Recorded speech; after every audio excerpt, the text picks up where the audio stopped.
Selamat datang di channel Obrolan Militer. Di dunia alutsista, ada istilah, senjata tanpa strategi itu ibarat punya mobil sport tapi jalan di gang sempit.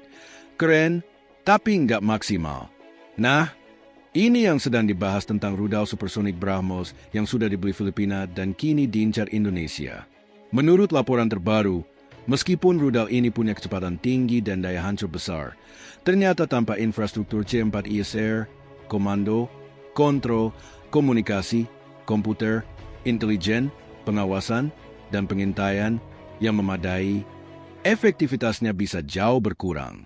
Ibarat punya senapan sniper, tapi mata rabun, target ada, tapi nembaknya ngawur. Seorang mantan penasihat Departemen Luar Negeri AS bahkan menyebut bahwa rudal BrahMos di Filipina lebih bersifat simbolis daripada benar-benar mengubah medan perang. Artinya, tanpa sistem pengintaian dan kendali yang baik, rudal ini hanya sekadar pelengkap koleksi alutsista, bukan game changer di konflik sesungguhnya.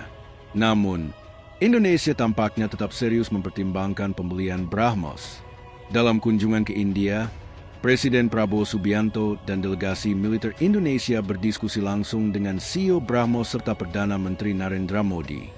Bahkan, India siap memberikan pinjaman agar Indonesia bisa segera memiliki rudal ini. Apakah Indonesia sudah siap dengan sistem pendukung agar BrahMos bisa digunakan secara maksimal?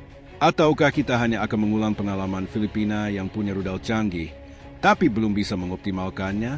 Yang jelas, keputusan ini akan berpengaruh besar terhadap strategi pertahanan Indonesia, terutama dalam menghadapi dinamika keamanan di Laut Cina Selatan. Kita tunggu bagaimana langkah selanjutnya.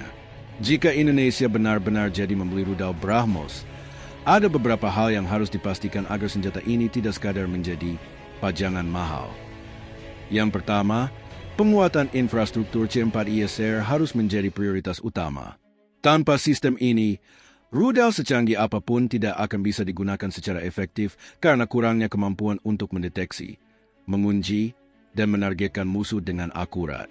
Kedua, perlu ada strategi integrasi BrahMos dengan sistem pertahanan yang sudah ada. Indonesia memiliki berbagai alutsista seperti kapal perang, pesawat tempur, dan radar pertahanan udara yang harus bisa bekerja secara sinergis dengan rudal ini. Jika tidak, kita hanya memiliki senjata mahal tanpa koordinasi yang matang di lapangan. Ketiga, pelatihan personel dan kesiapan operasional harus ditingkatkan.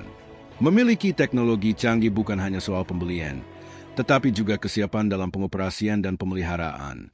Indonesia perlu memastikan bahwa para operator, teknisi, dan komandan militer memahami cara terbaik dalam mengimplementasikan sistem ini dalam skenario pertempuran nyata.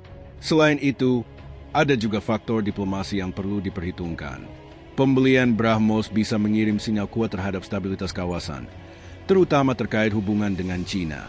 Dengan Filipina yang sudah lebih dulu memiliki rudal ini, jika Indonesia ikut mengadopsinya, dinamika geopolitik di Asia Tenggara bisa mengalami perubahan signifikan. Terakhir, ada satu pertanyaan besar. Apakah Indonesia siap menggunakan rudal ini dalam skenario perang yang sebenarnya? Pembelian senjata selalu membawa konsekuensi strategis dan operasional, sehingga keputusan ini tidak bisa hanya didasarkan pada faktor gengsi atau tekanan politik. Kedepan, kita akan melihat bagaimana Indonesia menyiapkan langkah-langkahnya.